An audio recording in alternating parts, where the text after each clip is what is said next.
Hôtel Saphir. Un bijou au standard international en plein Matongé, au grand carrefour de Kinshasa. Plusieurs catégories de chambres, bureaux et appartements climatisés avec Wi-Fi et TV n'a faux prix. Petit déjeuner y compris dans son restaurant aux spécialités variées avec réduction des prix pour naba clients Oyuba Fandina Hotel. Ascenseur ultra moderne, disponible en permanence 24h/24, vous amène à tous les niveaux. Yaboina Matongé et Salaté. Notre adresse A4 Ikelemba, quartier Matongé, commune des Kalamou. Téléphone 084 710 99 99 081 600 8000. Hôtel Saphir, beau cadre, bel emplacement, bon prix et beaucoup d'avantages. Bienvenue à tous. Télévision, la seule chaîne au cœur des investigations. Merci pour la confiance, pour la fidélité. Tokutani Lelo, nous sommes le 9 décembre 2023. Jour pour jour, il nous reste 22 jours pour terminer l'année 2023, pour entamer la nouvelle année 2024. Mais il nous reste aussi 11 jours. Pour Togena Maponomi, ils ont prévu pour le 20. Pour la campagne, ce n'est plus loin. La campagne, il nous reste que 11 jours aussi, on va terminer avec cette histoire. Boza et Belé, Boza Volanabiso. Campagne, c'est déjà pour les 18. Aujourd'hui, nous sommes les 9. 9 jours, on va terminer. Ça sera pas pour le mercredi de la semaine ici, la semaine prochaine, mais le mercredi en 8. Campagne est aussi là. Togo Pema. Togo Pema lundi, et puis mardi, Togo aussi les lundi, mardi, Togo Pema, mercredi, Togo Gopona. Mokondi Amboka, Togo Pona Peba député. Qui sera élu le président de la République? Total Ango le 20, Nenge Kozala, si m'a publié résultat. Et puis, Banani Barozala, nouveau élu dans l'Assemblée nationale, dans l'Assemblée provinciale. Comme je vous ai dit, je ne cesse de le répéter. Ça sert à rien de faire des incantations. La moindre de choses à faire, si vous voulez faire élire votre candidat, vous participez massif, vous qui n'avez pas urne. Pour la décision souveraine, il y a population éprimée. C'est la moindre des choses. Botika n'a pas confiance, il y a pas confession religieuse. Généralement, on bazo qu'on crée des ordres dans la communauté. J'ai parlé de Cholet, j'ai parlé d'Ambongo, j'ai parlé de Mukuna, j'ai parlé de Lokamba. Tous ces gens-là, dans la confession religieuse et autres, beaucoup qui kolanda discours na bangote. Donc, bazali ba électeur, Ambongo, Cholet, Mukuna, Dodo Kamba, bazali ba électeur, bakankenza au même titre que Nganayo. Quand ça que ceux qui show la lobby, c'est que azo représenté 7000 personnes ou 7 millions de personnes. Ceux qui ont bon lobby a commis à 10 millions de personnes. Non, bazali ba électeur le rôle ngana yo. Tout se confier na bango te, tout se confier plus na seuni, tout cha vigilance na seuni. Vigilance c'est l'inko le ngana yo to mi comme observateur jour de l'élection. To voter mais to vandi to zozel. Ti babimisi PV babambili boso to kangi photo, to koki kozala na estimation. Na l'accès ki bino pour électoral, comment carte ezali Boye Kinshasa a représenté 12% électorat. Congo central 5%, Kouilouazan à 6%, Kasaï dans l'ensemble c'est 11%, Nord Kivu à 7%, Sud Kivu à 7%. Ituri à 6%, Katanga à 7%. Donc, vous travaillez en fonction de ça, on met Baoum Soubatikali, Bazar 2%, 3%, Kobo s'en appelle diaspora. Travailler, c'est la dernière semaine, il faut battre campagne, utiliser tous les moyens au Bobombaki. Tous les coups sont permis, c'est la semaine de tous les enjeux.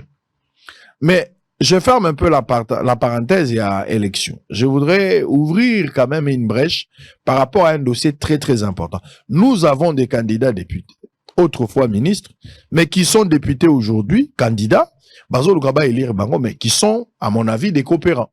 À un certain moment, leur manière de faire et de voir reste une manière criminelle parce qu'ils ont aidé Mboge Kendelibo sauté. Batbaza et Bélé.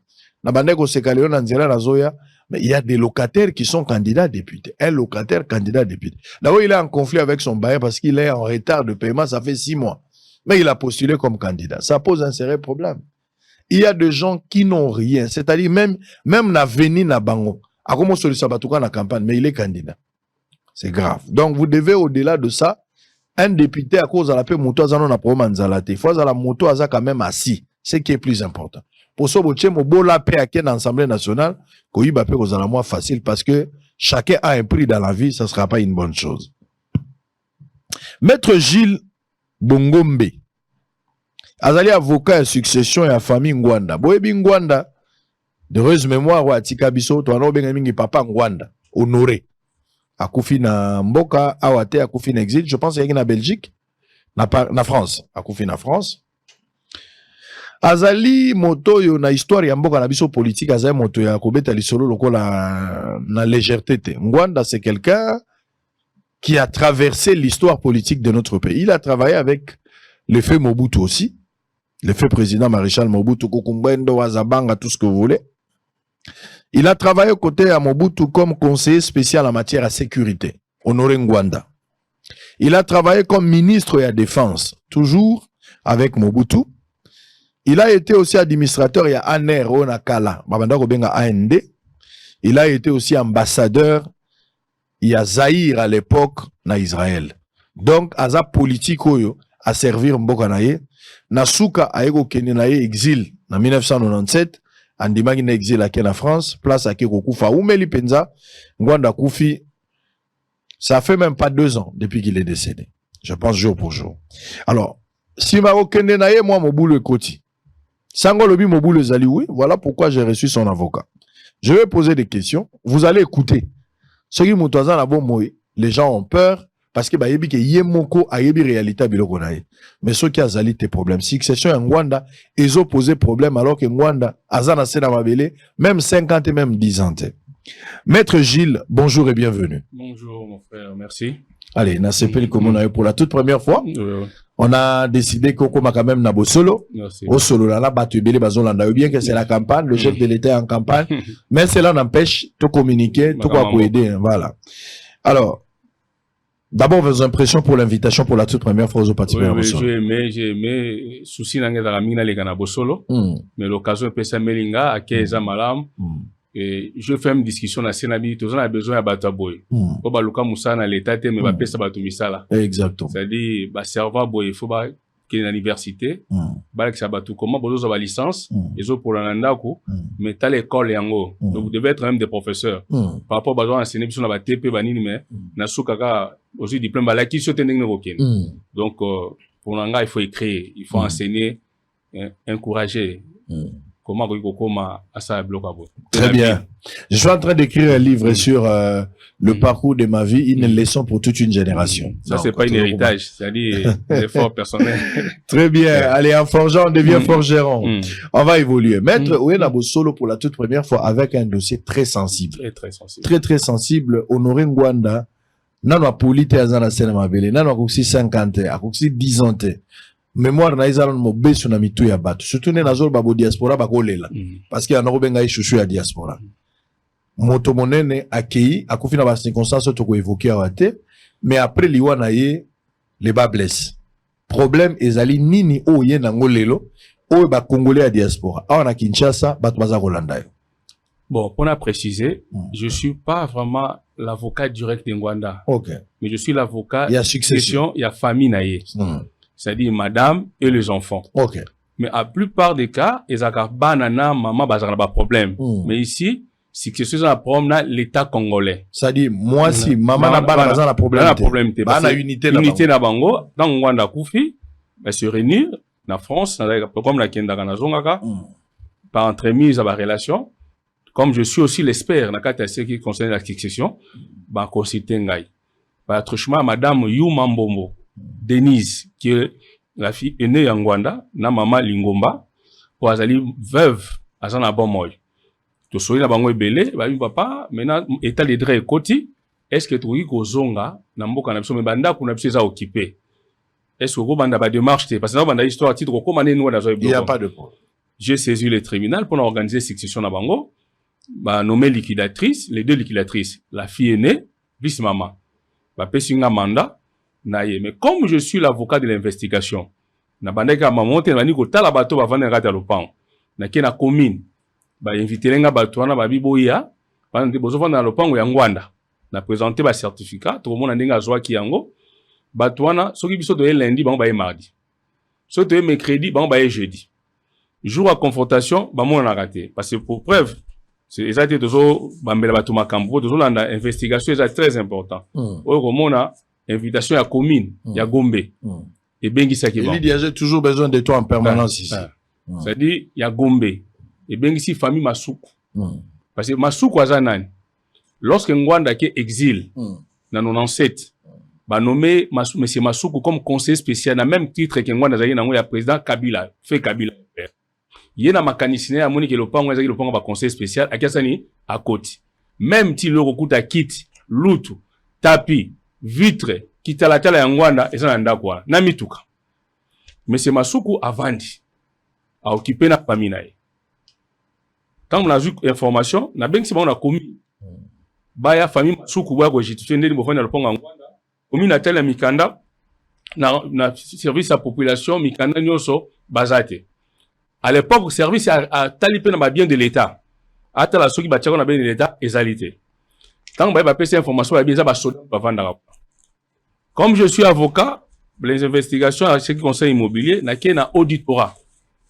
L'auditorat ba bengi encore famille Masuku. Ba se présenter à na moko moko bimagana Masuku est né de la soi-disant né de la famille Aza avocat, mais après ça s'appelle Baro Azalité. Qui est un liquidateur, il y a famille Masuku. Auditorat abi confrontation boya. Oto wana veuve Masuku, to wana bad bavanda rakuna. Ti lelo papa sango atamba moya. Soki biso to lundi bango ba mardi. O lupango wana ba kabila ki bango na l'état congolais. Ba mi boya na mikanda so ba kabila ki bino to mona. Mukanda atamba kote. Je fais rapport à mes clientes, à la veuve et aux enfants Rwanda. Babi maître, qu'est-ce qu'on peut faire? Baye kotine de langa mikanda na après Sound City, je crois le président Kabila, le fils. Alors baki non, ba libérer banda ko ancien dignitaire. Na Gombe andenge ba vandi, eza malamu te parce que ba ancien dignitaire faut bazonga, o ba kende ba exil faut bazonga, y compris papa Ngwanda. Il fallait azonga. Na kuna faisait libre. Réunion interministérielle après Sound City. Ministre de la Défense, c'est là qui on décande à l'époque. Na ministre Ibanisme habita. Na premier ministre à l'époque, bon, Kabila lui-même, parce que c'est celui qui dirigeait le gouvernement. Bakomeli Masuku. Lettres aléas. Baibisi, mais c'est Masuku, faut libérer Ndakouana, et Zandakou ya Ngwanda. Mais c'est Masuku, pour moi, je dis que c'est un monsieur honnête. Il avait répondu, je crois, na les 13-10-2023 à Komeli Ngwanda. A Komeli Ngwanda lobina oui, na ba continuer ce tour na ebi kezanda kuna yo mikanda yango na signature na ye bo pesa nga 3 mois pour na luka place ko tia famille na ngai. Ah comité que ba pesa parce que lui qui était en fonction. Bon, les gens honnêtes souvent ba kenda avant. Malheureusement la période on a asanini a Kofi. Papa Ngwanda pe ayoka ki parce que déjà journaliste na journaliste tout à l'heure à moninga na nga service parfois akoyoka ayokela ki bon comme ça moto mala mala pasteur abibo biscuit bo pesa 3 mois sani abima pona zonga. Mais c'est Masuku akufi bana na ye na fourchette à 3 mois. 3 mois. Bana ne bakangi ndaku tisiko. Soko ye la version to kengela ki lopango il faut futa biso elongo kengela lopango comme l'état congolais pesa na auditorat na komi ba boya na mukando l'état congolais pesa lopango ata mokote. Eloko ni ezo bikisa bango parce que monsieur Ngwanda atambola ki malamu ndengeni. Monsieur Ngwanda na bolenge na ye tanga 6 classe na ye na université Azou Moussala en cas service de renseignement a servi Mbok. Na 75, je crois, Maréchal Mobutu na réunion conseil de famille et raison à conseil ministériel va décider battre Kabanda comme Moussous à Gombe et pas ba privé les biens privés de l'État et comme va Moussous. Mais c'est Ngwanda a sali contrat na ministre qui a comme au hasard même na Bomoy. Avec à l'époque au ministre d'État chargé à Ibanisme. Jeu de pièces ici et ça il y a kosa makambo te parce que le bito kosa makambo koma biloko mosusu. Ils a 2 parcelles. Ils a cocotier 8 na cocotier 6. Mais à Boukamir na katikati à Sangisa. Je crois acte de vente au monsieur ministre qui a comme signé qui na monsieur Ngwanda. Ils allaient au hôtel au monde cimetière et à ministre qui a comme qui zik na monsieur Ngwanda comme acheteur. Mais c'est Ngwanda Jimbongo wana o ba senga kiye abandi ko futa ngo malembe je crois na 81 nde asilisa ki yango toko silisi mais il faut qu'il ne régulariser na conservateur aki pas ya conservateur ba sali les certificats 81 tu comme Ibou Ebele, 40 ans. 42 ans. 42 ans. Parcelle Mikanda en bonne et due forme. La parcelle 8. Conseil des ministres Moussousoye. Baïbate Kassou Bandako. Comme Adaki na moi moto, il y a bien information. Est-ce que vous avez une partie 6? Baté que le partie 6. Partie 6 a signé contrat dans l'État congolais avec le ministre Bangala. Je crois au mona acte notarien sur les alliés. Le ministre Bangala a signé en bonne et due forme parce que après comme au bout tu na bateau baki la série. Ko bazo za biloko na ndinga maguité. Mais c'est Ngwanda soko moni acte de cession basali na je crois 91. Acte de cession on a ministre Bangala au nom de l'État parce qu'il est dans le conseil des ministres. Et puis à qui na banque commerciale a versé un bon on a bonne uniforme. Si ma versé un bon on a suivi un contrat dans l'État congolais à qui pas conservateur à s'allier Avena parce qu'on n'a pas mis balé à s'allier Avena à parcelle 8 na parcelle 6 c'est comme le pango moko. Wana histoire place et outil. Ya mama pango parce que eza etekami kala evandi kala poko kam sango place ezo sala pasi parce que biso bavocat moi to sa musala mboko ezalité. Justice bazo to sa so sangote. Mais c'est Ngwanda machine a comme qui premier maître. Maintenant comme au jugement sous RC 125 315.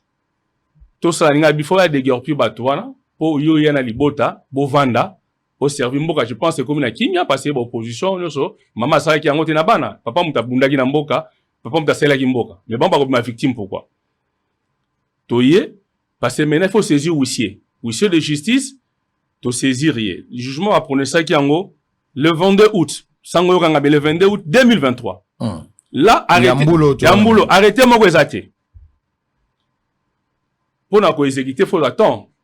Il faut comme la bakonzi ba soki eza solo donc comme les divisionnaires a certifié huissier accueilli a saisi commissaire provincial Kilimbalimba Blaise ouais remplacer Kasson le 21 novembre pour na to exécuter le 22 huissier de justice ba PC ba soda na bulletin de service ya général Kilimbalimba a kiti na lopango a bandi ko bimisa bato pour bato baza conscient que eza ya bangote ba pesa le pango wapi ordonnance ezate arrêté ezate babandi ko bima babimi na bango na ko bima babengi to mona bakona bate bon ndenge wisi azo pesa nga parce que moi je suis pas na lié à exécution selon information azui certifié alors bien moni babandi ko benga na ba téléphone quelque temps après ba moni motomoka bimi abinga général a s'identifier na combat général bité ezaye mais s'identifier na combat général munene. Bah, ça qui peut photo na wisi ezali bon parce que moi général Mounene na yoka yemena tikala ko mona ete asidentifie comme général Mounene a tout dit atali mikanda atali pendenge ezalaki ayi bon so que ça boye bo exécuter asali para muke na téléphone azongi abi policier wisi bobi mabokeni nazu ordre de pas chef de l'état na ministre intérieur ba bisinga bozongi na ni Peter Kazadi bozongi sabano wana ngana zate ngana zo se plaki na sel musana ngai ba futa ngana comme na suka ba jubiloko sango ba koti bazongi si bato na téléphone tant que le jugement est rendu au nom du chef de l'état et du peuple congolais donc tu sais que d'abengi soi-disant général Mounene na téléphone ba koti sabana mais yemo chef de l'état zo ba to premier état de droit yemo chef de l'état respecté tu sais que do ba lobela o mususu to ba ouais chef de l'état to yebité parce que chef de l'état dans la campagne na kopi malabinga zande kwa sango yo mokuta na ba victime wake mutazo lia mbongo pona yo c'est ça le Congo nga na sango na ba pesi na mbongo ça dit qui ça c'est comme bon alors wana biso be do ebelo côté bon nabi bon bazonge pa na cabinet na bifona na mena investigation na si bon makamba boye et comme un peu trop dangereux bino mo pe famille comme le représentant na bino azali awa ye pa kota na komba papa na bino parfois ba go egosim to zongi le lendemain ou une semaine après Dokuti Susu, le même policier, au Bakende, policier Moussous, beaucoup taté parce que ndako yo, ils ont arrêté ministériel, au yo bapesi yango baktoya on a un conseiller spécial. Conseiller spécial nani? Na évité. Botokotanga kombote parce que na ko na si asa mentionnet. Ba tribuer mtakoya ko vanda awa. Pondako ezandako ya ba conseiller spécial et le ndako privé. Ah famille peu quoi batu bakoma ba mo batio neni na kokuta na sango na ko bakina ba mikanda et pas ya conseiller spécial batangaki conseil spécial pas moto la qui sabiso droit atape moto maele moto net abandi kotanga l'actuel conseil spécial est à professeur Osambo bon na évité parce que ngaza politique té lui Sambo abandi kotanga tangi selon ba rapport ba pesi ngai alobi mikando na tangi eza en bonne uniforme ça dit nga ba salité on osani na okota te parce que ndako ya moto sango to saka na bato bazabe malamu na kata mboko o bazo respecter pe makambo ya droit abinga na kokota te parce que eza ndako ya moto même ba misala saki bana na pe bakendeke pa na ye bana masuko pona ko bakeza ndako ba pese papa na biso ayoki pe bango ayi mende na tali bozana eloko moko te bozana droit ko fanda na ndako ate momo zo kende bana masuko bazali bana na kati ya lopango bazo kota pe na kati ya ndako te alors na ba investigation toke kwea na arrêté ministériel les familles arrêtées et ça l'a mis le 1er septembre Yano arrêté numéro 83 c'est que c'est bandé parce que depuis tout ça le gouvernement 5 ans ngoyo on a arrêté numéro 83 tant que biso dans le jugement et dégrossement o ezali na le mois d'août bon arrêté spécial bazu ba mapango nyonso parce que ça ka ngwanda te ba mapango nyonso agombe ba tie na kati mais totuni bango bo chance sur base de quoi tous en information te bo comme le biso te bon même pour bazwa décision yango faut comme la biso l'état ngwanda a saki imitation directe a sombi auprès de l'état congolais en bonne uniforme na la kisia avant d'y na kimia plus de 40 ans bato avant même plus de 55 ans parce que à côté qui na liboso ba vendre en bonne uniforme mais arrêtez ça makana 2022 dans gouvernement ezokende gouvernement etikaka na 3 mois pour kende c'est anormal et ce qui service sango pas ces années bato loko la bino na biso to musala to libanda mais bah bazo chapoto poto il y a des juristes et de bons juristes dehors il y a des bons journalistes dehors mais bato baza qu'on a passé avant comme les locaux il faut tout na ministre et les kana qui ndengeni passer bandana na secrétaire général le secrétaire général doit convoquer et nous soit bazo vivre dans la cadre parcelle comme moi je fais na bana commune ko bengi sabatu ko yeba ndenge ezali et ça tina qui convocation même pas ba masuku wana pour ça tina convocation pas na bango o baza cohabiter illégalement banga ki ba pesa ye information soit aux mikanda soit un go tout dans la cadastre toquer la cadastre et ça 2 parcelles mais tokuti parcelle numéro 6 ndeza na arrêté 8 basimbité mais 8 tango poto kota bali poto kota te mais eux pose une question je pense que au lobelo comment que le batu bazali ba ministre comme ba candidat en moralité je respecte le ministre na respecterait ma case est-ce que ba arrêter à boyer et ça même que toucher mémoire en Rwanda te même en Rwanda ngo soka saki na diable soka ki diable même pour na côté na enfer il y a des procédures mutako piquer à voter et nous les jeunes avocats nous cherchons quand même à il y a ko pesa esengona ba bazona sima ba jugement au tribunal a exécuté et la police et ministre mutumo zoni na sito exécuté ngote tozali banda mama akoma ide na 10 abeba po ya na bisi mama ko ya te parce que place à vendre ezade azu sous avion sani azongi momo tozo baza malade et la veuve heureuse la soki bana ngwana na maman la bon de comprendre mais l'état congolais moko ateka ki en bon ministre qui a quoi ma n'était pas n'importe quel ministre il a géré plus de 5 ministères à l'époque de Mobutu et ça va ça aventure ça c'est bannir même l'administration la continuité de l'administration arrêter le 23 mais nazo kama plupart ba mapanga gombe ngope le loza l'état le bokuti ba immeuble zo bima na boulevard ba libanais toujours ba tekela ba libanais ba endo zo bima na boulevard mais la stratégie bazo kota na ngozaka stratégie to récupérer ba bien l'état et ba bien l'état un professeur de droit o pas za mokonza ko pe ko kota na makasi mais abina ba salité na ko dépasser atali mikanda sango et comme quand maman bosolo comme yanga sans pas procédure na likambani il y a des procédures batangi sabiso pour na ko récupérer un bien mise en demeure sommation mutona ko justifier azate siko ngwana auto ebaki est-ce que ça na habité bon je n'arrive pas à expliquer la police o ezaki censé signaler qu'il était protégé biso la police ils ont empêché donc même na 8 batiki pe bateau bazana ni droit ni titre bazana katalopango et n'a expliqué que ngwanda yibaki te il y a des contrats il y a tout n'a expliqué toki na dégagement ba exécuter pe yango mais bazon empêcher biso où se trouve le problème à ce stade problème est bloqué wapi est bloqué dans le ministère il y a urbanisme a dû arrêter sans respecter les normes plus mobile bon natangi kombo na nazotanga yo za la prompte bon la ministère ça comme moi je cite déjà plus ministre à urbanisme comme on a plus moi jusqu'à preuve du contraire. Merci pour l'information parce que moi je suis pas en train il y a pas de souci la technique pour le beza na la pédagogie j'ai l'obligation de citer kombo ya mutu ça dit soko moni procuration nanga eza ya famille outi ba légaliser yango bangai bazonga pour nesengo état de droit mais état de droit ngo eza empêché na batu mususu il y a un général na vérifié pe na arrêté général là depuis 2006 a retraité a sous la fonction té c'est à dire comme civil le roi la biso a oui sous ko exécuter té ko empêcher té soko ezaye nabi moralité naye eza mawami donc toujours comprendre makambo té ezo le kana gombe malheureusement pe ba victime a gombe ngo basaka même ba lobbying ba ona bango so la ba mboka ba poto ndeko mona ba twanso ba sangani force parce que là escroquerie à l'état zumbo ngwanda a sombi en bonne uniforme à sa ligne surtout mais comme il y a un moment pourquoi Bimaki a vanté ngwanda a qui depuis 97 pourquoi cette parcelle là est contactée n'a pas arrêté pourquoi le président Kabila qui est en aurait abaki ba attribuer bazong salopangwa pourquoi monsieur Masuku yemoka komeli ngwanda na ba l'état qui bo pesa ngata au ministre on décade dans la bamoy on décade dans la bamoy a kufité et ba toi na ba bazoba c'était quand même des intellectuels bazay pe ba ministre ngwanda étant que ministre de la défense na fonction Jean-Pierre Bembazo soyen bazo salango tant que vous dans la réunion conseil des ministres pour décider que le pan ngwanda bo arracher il faut beaucoup réfléchir. Très bien.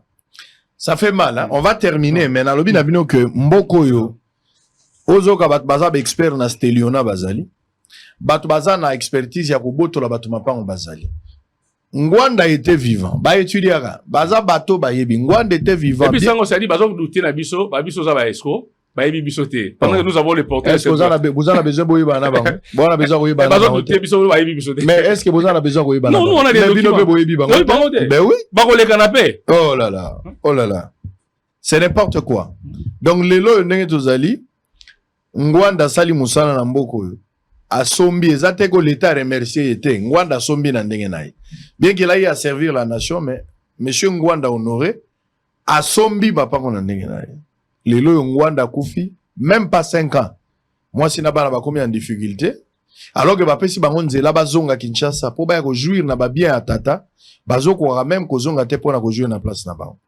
bato bazalaki na kati ba masuku wana bazalaki faible bazo bimisa bango déjà ba déguerpir batwango un monsieur va se présenter au nom du chef de l'état bi Tshisekedi mutabenge na téléphone donc Tshisekedi atiki campagne atiki Denise Nyakeru moi sinae mama mais à l'obité Tshisekedi atiki nyonso à se concentrer na appel ya ndako ya ngwanda bino er moko tango escroquerie botaka pe ba forme escroquerie botaka pe moi ba énergie ebele pour convaincre. Donc Tshisekedi va abandonner, lui il est candidat numéro 20, il abandonne sa campagne. Et on a bandako ban émission moko. Tshisekedi est en train de battre campagne pour azonga na pouvoir seul. Miyibi ba va ndako. Miyibi ba ta mwana Tshisekedi te. Ils sont à Malibu, ils font leur truc. Mais quand Tshisekedi par la voie électorale, ceux qui va voter Sango lobi soki, oui, c'est une loi de probabilité. Akoki kozonga, tout comme ako kozonga te, ça dépend ya élection de Tozokel. Soki Tshisekedi azongi président la pays, mais ibisko ba kozonga ba komi expert. Ba eko iba. Tshisekedi, vous n'avez pas droit à l'erreur, monsieur le président de la République actuelle, mais candidat président na propre succession. Vous n'avez pas droit à l'erreur. Talambula, na moni ozobete la mbula, na nzela, pour que nous battre campagne. Na se ambula na moni ozotambola makolo. Moi si l'opé na makolo, maman Denise, bobete limbula. Yo moko na chemin de la croix. Mais ceux qui ont eu deuxième mandat, et que bapesio yango na population, tango goya, yebara ke miyibi bakola moka. La réussite a toujours connu plusieurs pères, l'échec a toujours été orphelin. Tala na 3 mois ya campagne boy. Ceux qui 3 mois ya départ, ya gouvernement ou ezokweya. Arrêtez. Babeti arrêté à Munduki. Bali babé c'est l'OCV. Bali bopé ça par argument et pas bateau bazana opposition. Tala batunayo. Et ils sont aussi candidats. Moi mbabo fongola misu avec vos ministres. Moto nyonso azalaki ministre azali candidat député national. Ezana Lukunga, ezala na Moamba, vous devez veiller messieurs et dames. Polo Lia Lata Lia Mela Sala nyonso bakoya nango. Mais qu'on vote bangote. Les ministres ne les votez pas. Ne votez pas les ministres en fonction. Vous votez Bangote. Poti Siko Bazaka ba ministre. Vous votez ba ministre. Ça, je dois vous dire. Ils n'ont pas démissionné. Bazo battre campagne dans Mbongo Yanani, je ne sais pas. Vous devez vous méfier de ces gens-là, des ministres. Vous votez dans le bateau Baïbite Bakotanan. Vous votez dans le bateau Nanou Bazalaki corrompu, ou Bazalaki en contact dans le prophète Abal. Bango Baye Rosa Nan. Nengenza Mbemo Baki j'ai réservé 7000 hommes. Mais tous ces coopérants-là, les paparazzi, bateau Banaba gouvernement, il faut d'abord les sanctionner. Bako Mapé Bachomère, total en Agabo. Ni député, ni membre du gouvernement. Total en Vini ni Yagomene. Mapa Unyoso ya Gombe Bosilisi. On n'a qu'à toujours récupérer bien l'État. Ceux qui va récupérer bien l'État libanais à Tungi. Donc l'État a commis libanais, indo-pakistanais. Et malheureusement, bazo salamwa complicité là-bas en Mboka. Ba commis ba pont pour piller la République. Donc de tout ce que Ngwanda y a à faire, c'est comme ça qu'on veut le remercier. Donc Ngwanda a pe manakimiate. Abi marapamba pamba po ya kotala kalupango on a na gaza cimetière. C'est quoi cette histoire ici? Dans quelle république arrêter Bimi, bazui décision, ba ya ko exécuter, ba fouti ba frère na police a tché ba élément, ba ke ko exécuter ba déguerpir bat.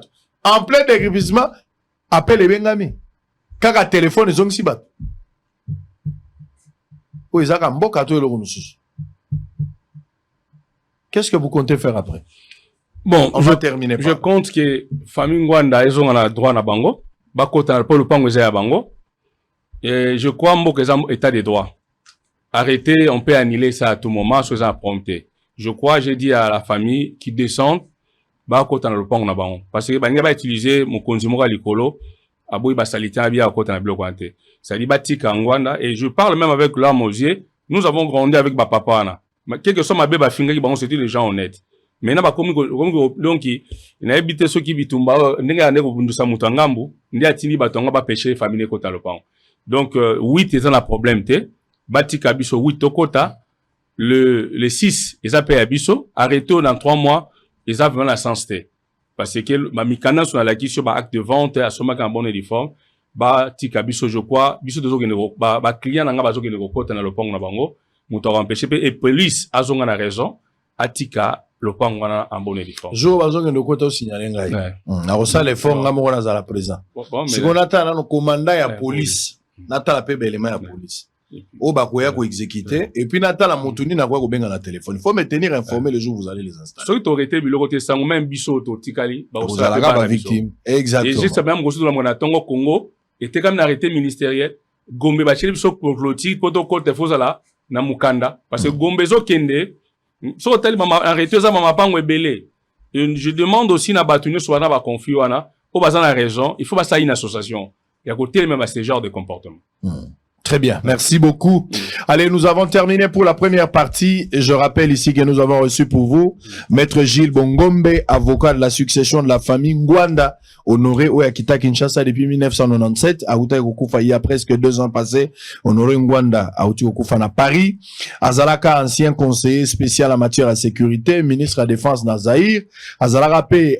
Administrateur, il y a ANER à l'époque, il y a AND, et puis ambassadeur, il y a Zaïre à l'époque, dans Israël. Moli Monaezo pe manakimia, mais ba Congolais belé, balingi tape manakimia, parce que balingo tungisa, succession à moi si na yena bananae, ba ko jure te na bien tata na bango. Est-ce que c'est important que ça la Congo, lobi Congo ko futo ndengeni. Allez, on a fini. On va se retrouver après pour la deuxième partie avec un autre candidat député national, Amis Makutano, tout à l'heure. À très bientôt.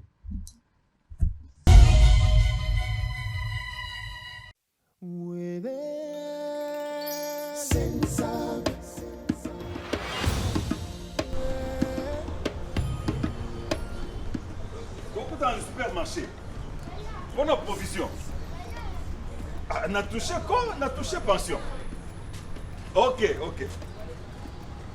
Excusez papa. Tu viens de toucher ta pension de retraite. Ah oui.